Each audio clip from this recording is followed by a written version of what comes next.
चलिए बढ़ते हैं आगे। केंद्रीय गृह मंत्री अमित शाह ने बिहार और ओडिशा के बाद आज पश्चिम बंगाल में जनसंवाद रैली को संबोधित किया। ये तमाम रैली वीडियो कॉन्फ्रेंसिंग के जरिए दिल्ली से ही की जा रही है। अपने भाषण में अमित शाह ने पश्चिम बंगाल की मुख्यमंत्री ममता बनर्जी को सीएए, राजनीतिक हिंसा और केंद्र की योजनाएं लागू न करने जैसे कई अहम मुद्दों पर घेरा। कि भारतीय जनता पार्टी सिर्फ आंदोलन करने के लिए बंगाल के मैदान में नहीं आई।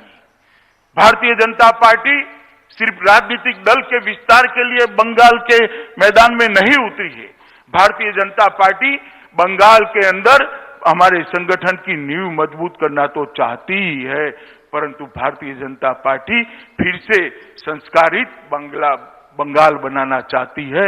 हमारा सोनार बांग्ला फिर से बनाना चाहती है और हम एक मजबूती के साथ बंगाल की जनता के साथ खड़े हैं। बंगाल के सारे कार्यकर्ता ताली बजा रहे हैं, खुशी व्यक्त कर रहे हैं, मगर बंगाल को इसका फायदा नहीं मिलता है क्योंकि मोदी जी लोकप्रिय न हो जाए इसके डर से ममता दीदी आयुष्मान भारत योजना को बंगाल की धरती पर उतारना नहीं चाहती। मैं पूछना चाहता हूं ममता दीदी से, क्या बंगाल के गरीब का अधिकार नहीं है? क्या बंगाल के गरीब को अपने बूढ़े बाप का छोटे बच्चे की इलाज कराने का अधिकार नहीं है? आयुष्मान भारत योजना से बंगाली क्यों विमुख है? आपकी राजनीति करने के लिए बहुत सारे मैदान है ममता जी, कोई मैदान आप तय कर दो, कर लेंगे दो हाथ। गरीबों के अधिकार को आप क्यों रोक कर बैठे? रैलियां निकाली। मैं ममता दीदी को आज इतना पूछना चाहता हूं कि मतुआ समाज के लोगों ने आपका क्या बिगाड़ा है? ये नाम शूद्रों ने आपका क्या बिगाड़ा है? बांग्लादेश जो बंगाली भाई आए हैं उन्होंने आपका क्या बिगाड़ा है? उनको नागरिकता मिले इसका आप क्यों विरोध कर रही हो? उनको सम्मान मिले उसका आप क्यों विरोध कर रही हो? ये बंगाल की जनता जानना चाहती है। उन्होंने स्पष्टता करनी चाहिए बंगाल की जनता के सामने कि जो शरणार्थी आए हैं उनको हम नागरिकता देने का विरोध कर रहे हैं, इसके ये कारण है। और मैं ममता जी को कहना चाहता हूं कि आप सीएए का विरोध कर रही है, जब मतपेटियां खुले तब देख लेना कि बंगाल की जनता को बंगाल की जनता आपको राजनीतिक शरणार्थी बनाने वाली है। सीएए का विरोध आपको बहुत महंगा पड़ेगा। सुप्रीम कोर्ट ने लॉकडाउन में फंसे प्रवासी मजदूरों को लेकर बड़ा फैसला दिया। सुप्रीम कोर्ट ने केंद्र और राज्य सरकारों को 15 दिन के अंदर सभी मजदूरों को उनके घर वापस भेजने के आदेश दिए। कोर्ट ने कहा कि 15 दिनों में सभी प्रवासियों को वापस भेजा जाए। प्रवासी मजदूरों के लिए 24 घंटे के अंदर केंद्र सरकार की ओर से अतिरिक्त ट्रेनें दी जाएंगी। साथ ही सुप्रीम कोर्ट ने अन्य राज्यों से इस संबंध में हलफनामा भी मांगा।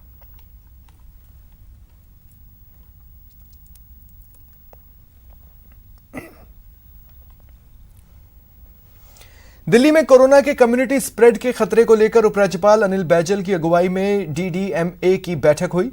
इसमें डिप्टी सीएम मनीष सिसोदिया और स्वास्थ्य मंत्री सत्येंद्र जैन मौजूद रहे। बैठक में डिप्टी सीएम मनीष सिसोदिया ने दिल्ली के अस्पतालों को सभी मरीजों के लिए खोलने का मामला उठाया।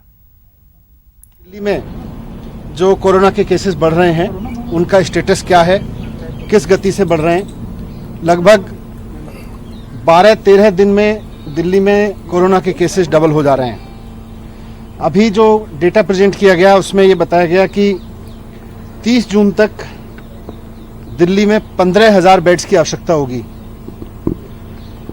15 जुलाई तक 33,000 बेड्स की आवश्यकता होगी और 31 जुलाई तक 80,000 बेड्स की आवश्यकता होगी। और अब देखिए गुजरात में बारिश से क्या हाल है। तस्वीरें द्वारका की हैं। यहां 4 इंच तक बारिश हुई और सड़कें सरोवर बन गई। फिर क्या हुआ तो आपके सामने है। ये कार देखिए, पानी कैसे तिनके की तरह इसे बहा ले जा रहा है। पानी में बहती इस कार का वीडियो वायरल है।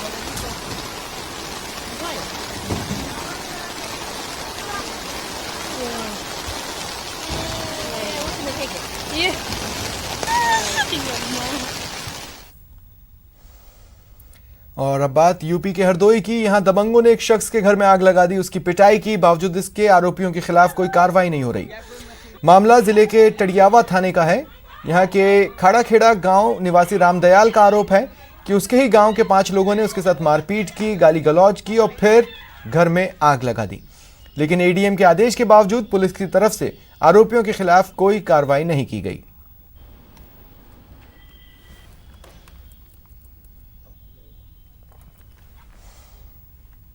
अगर आप मॉर्निंग वॉक करते हैं तो ये खबर आपको खबरदार करती है, जो छत्तीसगढ़ की राजधानी रायपुर से आई है। देखिए क्या हुआ जब एक महिला अपने घर से मॉर्निंग वॉक पर निकली। देखा आपने? महिला को देखते ही 3 भूखे कुत्तों ने उस पर हमला बोल दिया।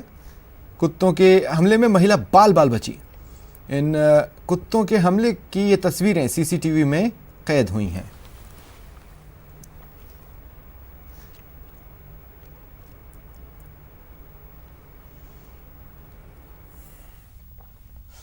यूपी के देवरिया में कोबरा सांप पकड़ने का वीडियो वायरल है। दरअसल एक घर में सांप निकलने पर हड़कंप मच गया। परिवार वाले दहशत में आ गए। सदर कोतवाली के रामनाथ कॉलोनी में ये मामला सामने आया। ये तस्वीरें हैं आपके टीवी स्क्रीन पर यूपी के देवरिया से। स्नेक कैचर ने अपनी जान जोखिम में डालकर इस कोबरा को कुछ इस तरह अपने वश में किया, पकड़ा।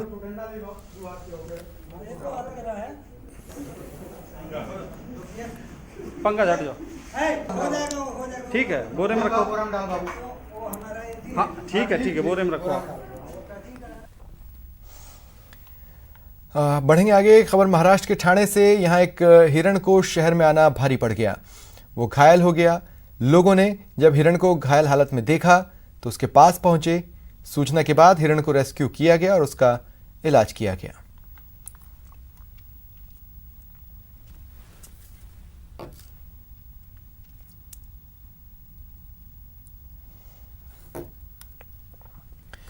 बात दौसा की। यहां इन दिनों एक वीडियो वायरल है। इस वीडियो में खेत में लोग लड़ाई करते नजर आ रहे हैं। जुताई के लिए आए ट्रैक्टरों का भी इस दौरान इस्तेमाल हुआ। ये पूरी घटना उस वक्त हुई जब धनराज बैरवा नाम के शख्स ने दूसरे पक्ष के खिलाफ जबरन खेत की जुताई का आरोप लगाया। जुताई करने से मना करने पर शख्स ने धारदार हथियारों से हमला करने की कोशिश की। हालांकि आरोपियों पर पीड़ित पक्ष के एक व्यक्ति पर ट्रैक्टर चढ़ाकर हत्या की कोशिश का मुकदमा दर्ज कराया है। दूसरे पक्ष ने भी मुकदमा दर्ज कराया है।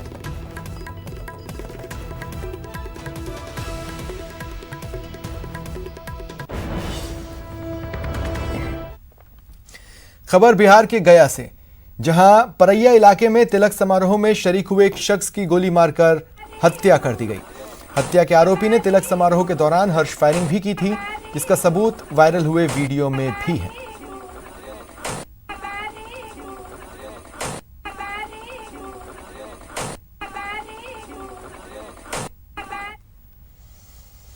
वहीं यूपी के मुरादाबाद के सिविल लाइंस थाना क्षेत्र में एक महिला ने दूसरी महिला की बीच सड़क पर गोली मारकर हत्या कर दी।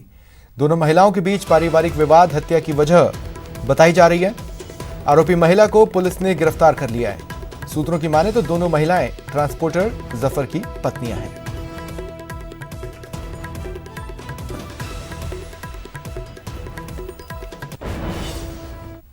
उधर यूपी के फतेहपुर में 2 पक्षों के बीच आपसी विवाद में फायरिंग का एक वीडियो वायरल है। वारदात सोमवार शाम की है, जब पुरानी रंजिश की वजह से 2 धड़ों में ठन गई और गोलियां चलने लगी। एक शख्स इसमें घायल हुआ, उसके हाथ में गोली लगी थी। बताया जा रहा है अंधाधुंध हुई फायरिंग में लाइसेंसी बंदूक का भी इस्तेमाल हुआ।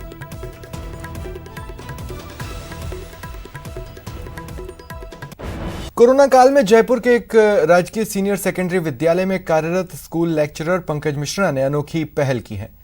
दरअसल पंकज मिश्रा ने सरकारी स्कूलों के बच्चों को निःशुल्क ऑनलाइन शिक्षा देने का बीड़ा उठाया है। पंकज मिश्रा यूट्यूब चैनल के जरिए स्टूडेंट्स को ज्ञान पहुंचाने का प्रयास कर रहे हैं और अब तक 3000 से अधिक विद्यार्थी उनके चैनल के साथ जुड़कर उनकी शिक्षा का लाभ ले रहे हैं। जैसे ही कोरोना एपिडेमिक चालू हुई थी तो उसके बाद में मुझे लगा कि बच्चे पूरी तरह से पढ़ाई से डिस्कनेक्ट हो गए और बच्चों को पूरी पढ़ाई की धारा में लाने के लिए मैंने यहाँ पर एक माध्यम ढूंढा और वो माध्यम मुझे नजर आया कि बच्चों के साथ मैं कैसे जुड़ूं। तो यूट्यूब चैनल एक ऐसा माध्यम नजर आया जिससे साथ साथ मैं बच्चों को पढ़ा सकूं और जो वीडियोज जो है जिसके माध्यम से बच्चों को मेरी पढ़ाई जो है उसको बच्चों तक परोस सकूं, उसके लिए मैंने यहाँ पर एक माध्यम ढूंढा और उसके बाद में लगातार मैं बच्चों से कनेक्ट रहा और बच्चों का भी एक बहुत अच्छा रुझान रहा कि लगभग 2 महीने के अंदर ही लगभग 3000 से ज्यादा स्टूडेंट्स मुझसे जुड़ चुके हैं। बाड़मेर पुलिस को क्राइम को कंट्रोल करने के लिए हाईटेक हथियार मिल गया है। आसमान से निगहबान आंखें,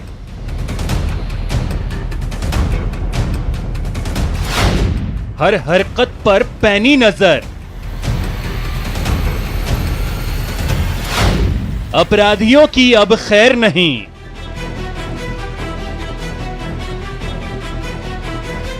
खाकी का ये ऐसा पावरफुल हथियार है, इसकी नजरों से अपराधियों का बचना अब मुश्किल हो जाएगा।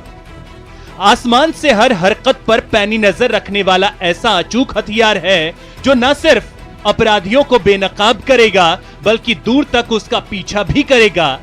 यह हथियार आसमान में होगा लेकिन पैनी नजर जमीन पर होगी। जी हां, बाड़मेर जिले में क्राइम को कंट्रोल करने के लिए पुलिस को यह हाईटेक ड्रोन दिया गया है। जिला पुलिस को पुलिस मुख्यालय की तरफ से एक ड्रोन उपलब्ध कराया गया है। हमारे 4 जवान हैं जिन्होंने इस ड्रोन को ऑपरेट करने की ट्रेनिंग भी ली है और अब वो इंटर्न और जवानों को इसे ऑपरेट करने की ट्रेनिंग ले रहे हैं। ये काफ़ी कॉस्टली और बहुत ही अच्छी क्वालिटी का ड्रोन है। करीब 2 किलोमीटर इसकी रेंज है। ये काफ़ी अच्छी इसकी क्लैरिटी है, अच्छी रिकॉर्डिंग होती है। तो अब आने वाले समय में जब कोई पॉलिटिकल रैली, कोई धार्मिक जुलूस, कोई मेला त्योहार, कोई भी कानून व्यवस्था की स्थिति होगी तो हमें उम्मीद है कि इस ड्रोन की मदद से हम उसको बेटर कंट्रोल कर पाएंगे। इस ड्रोन को ऑपरेट करने के लिए 4 पुलिसकर्मी ट्रेनिंग ले चुके हैं। आइए अब आपको बताते हैं करीब 6 लाख रुपए कीमत वाले इस स्वदेशी ड्रोन की क्या खासियत है जिससे पुलिस को अपराध पर लगाम लगाना आसान हो जाएगा। पावरफुल ड्रोन में HD कैमरा लगा है। 200 मीटर ऊंचाई से गाड़ियों के नंबर प्लेट की तस्वीर लेने की क्षमता, 500 मीटर ऊंचाई तक उड़ान भर सकता है, 2 किलोमीटर दूर तक अपराधियों का पीछा कर सकता है, एक बार में 40 मिनट तक उड़ान भर सकता है। साफ है, इन तमाम खूबियों से लैस इस ड्रोन से अपराधियों का बचना अब मुश्किल हो जाएगा। इस ड्रोन से अपन 200 मीटर की हाइट पे उड़ा सकते हैं और 2 किलोमीटर रेडियस पे अपन भेज सकते हैं। और अगर कहीं आंदोलन हो रहा है या भीड़ इकट्ठी हुई है या फिर कोई अपराधी अपराध करके कहीं बिल्डिंग में घुस गया है, वहाँ जाना बेहद मुश्किल है, तो वहाँ ड्रोन को भेज के उस अपराधी की स्थिति का पता लगा सकते हैं। लॉकडाउन के दौरान ड्रोन के जरिए पुलिस को कानून व्यवस्था बनाए रखने में कामयाबी मिली, जिसके बाद पुलिस मुख्यालय की ओर से हर जिले में 2 से 5 ड्रोन दिए गए हैं। इसी कड़ी में बाड़मेर पुलिस को यह पावर ड्रोन मिला है, जिसके जरिए जिले में पुलिस को अब अपराध पर नकेल कसने में कामयाबी मिलेगी। न्यूज़ 18 के लिए बाड़मेर से प्रेमदान की रिपोर्ट। वाराणसी की एक बेटी ने लॉकडाउन में एक ऐसा आविष्कार किया है जो कोरोना से तो नहीं लेकिन महिलाओं को घरेलू हिंसा से जरूर बचा सकता है।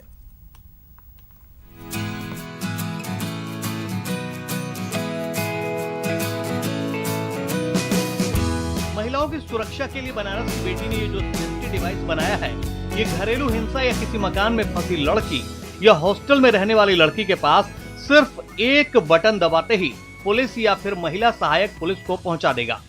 ये डिवाइस उस महिला का लोकेशन ट्रेस करते हुए 112 और 1090 पर ऑटोमेटिक कॉल कर देगी।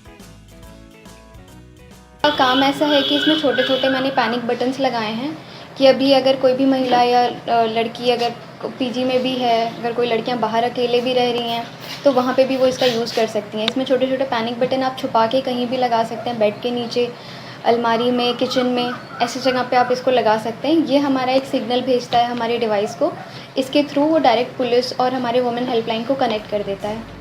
इस डिवाइस को बनाने वाली इंजीनियरिंग के पूर्व छात्रा अंजलि श्रीवास्तव हैं, जो वर्तमान में दिल्ली के एक ट्रैवल एजेंसी में काम करती हैं, लेकिन लॉकडाउन के दरमियान वो अपने घर वाराणसी में 2 महीने से रह रही हैं। अंजलि ने इन 2 महीनों के शुरुआती दौर में घरेलू हिंसा की कई खबरें सुनी, जिसके बाद उसने इस डिवाइस को बनाने का फैसला किया। पूरे 1 महीने की मेहनत में घर में रखे हुए कबाड़ से ये डिवाइस बना दिया। जी, इसमें ये RF फ्रिक्वेंसी का यूज़ किया गया है। ये एक सिग्नल है, एक तरह का सिग्नल होता है जो कि वायरलेस होता है। ये बिना मोबाइल और बिना किसी की मदद से वो डायरेक्टली हमारे ट्रांसमीटर को एक सिग्नल देता है कि यहाँ से बटन दबाया गया है, और यहाँ से वो ऑटोमेटिकली जो भी नंबर सेव हैं ऑलरेडी, हम वैसे पुलिस और वुमेन हेल्पलाइन को ही अभी टारगेट किए हुए हैं, इन दोनों के नंबर्स को हमने इस पर रखा हुआ है। ये नंबर डायरेक्टली हमारे कॉल जाती है उनके नंबर्स पे। अंजलि बताती है कि इस डिवाइस को बनाने में मात्र 2,500 रुपए खर्च हुए हैं। डिवाइस को रेडियो फ्रीक्वेंसी के जरिए GPS टेक्नोलॉजी से जोड़कर तैयार किया गया है। इसके अलावा इस डिवाइस में 1 से 5 इमरजेंसी पैनिक बटन को जोड़ा जा सकता है। इस वायरलेस पैनिक बटन को महिलाएं अपने जरूरत के मुताबिक घर के अंदर छुपाकर कहीं भी रख सकती हैं। इसका रेंज फिलहाल 200 मीटर के लगभग है। इसमें लगी बैटरी इसे 7 से 8 महीने तक चालू रख सकती है। इन दोनों का ये बटन दबाते ही आपका इससे 200 मीटर से 300 मीटर की दूरी अभी तक मैंने रखी है। बाकी इसका मैं दूरी और बढ़ाऊंगी, इसकी फ्रिक्वेंसी और ज़्यादा करूंगी ताकि ये किलोमीटर तक भी वर्क करे, 1 किलोमीटर तक। इन दोनों की दूरी आपका ये घर के किसी कोने में भी डब्बा हो सकता है ताड़े पे रख दीजिए, कहीं भी ऊपर नीचे आपका ये डब्बा हो सकता है। और ये स्विच आपके पास, आप इसको चाहे तो 2-3 स्विच आप अलग अलग जगह पे भी एक साथ लगा सकते हैं, एक किचन में, एक वॉशरूम में। ये तीनों चारों स्विच आपका कनेक्ट होगा हमारे इस डिवाइस से। इस बटन को कहीं से भी आप प्रेस करेंगे, इस पे कनेक्शन देगा। इस ट्रांसमीटर से हमारा सिग्नल डायरेक्ट जाएगा हमारे पुलिस को और वुमेन हेल्पलाइन नंबर्स पे। और इसमें मैं ऑडियो सेटिंग भी लगा रही हूँ ताकि ये ऑडियो रिकॉर्डिंग भी साथ के साथ करता रहे। इसमें कोई दो राय नहीं कि घरेलू हिंसा की शिकार महिलाएं अपने आप को अकेला पड़ने के कारण इसके खिलाफ आवाज नहीं उठा पाती हैं और मजबूर होती हैं उस हिंसा का शिकार बनते रहने का। ऐसे में अंजलि द्वारा किया गया यह आविष्कार उन महिलाओं के लिए काफी मददगार बन सकता है जो जुल्म का शिकार होती हैं और खुद को अकेला समझकर जुल्म सहती आ रही हैं। न्यूज़ 18 के लिए वाराणसी से रवि पांडे की रिपोर्ट। कैनवस पर बनी कलाकृति से कलाकार के मनोभावों को समझने की कोशिश की जाती है, लेकिन अब कैनवस खुद अपनी दास्तां सुनाएगा। कलाकार नहीं, कैनवास बोलेगा, खुद के राज खोलेगा। कलाकार वही जिसकी कला बोले, जिसे अपनी कला के बारे में बताने की जरूरत न पड़े। पर यह तो आदर्श स्थिति हुई, इसलिए कलाकार कैनवास पर उकेरी गई अपनी रचना के बारे में बताते देखे जाते हैं। पर जयपुर के विनय शर्मा उन तमाम कलाकारों से जुदा हैं। वजह आप खुद सुन लीजिए। कोई ऐसी चीज़, चित्र भी हो और उसमें संगीत भी बजे, उसमें ध्वनि भी निकले, वो अपनी गाथा भी सुनाए, वो अपने बारे में भी बताए। इस तरह का कैनवास बनाने की मेरी कई दिनों से इच्छा थी और अब वो धीरे धीरे साकार होती जा रही है। सुना क्यों जुदा है विनय की ये कला। इस कैनवास में एक सेंसर लगाया जाएगा जिससे जो व्यक्ति इसके सामने से गुजरेगा कैनवास म्यूजिक से अपना इतिहास बताएगा। सही मायने में कला और म्यूजिक का यह संगम सोने पर सुहागा से कम नहीं। चित्रों के साथ चित्र, उस जो चित्र बना हुआ है उसके बारे में वो बोलेगा भी कैनवास। तो बोलता कैनवास जब गैलरी में लगेगा तो मुझे लगता है निश्चित रूप से वो मुझे भी आनंदित करेगा और दर्शकों को भी आनंदित करेगा। फिलहाल इतना ही, नमस्कार।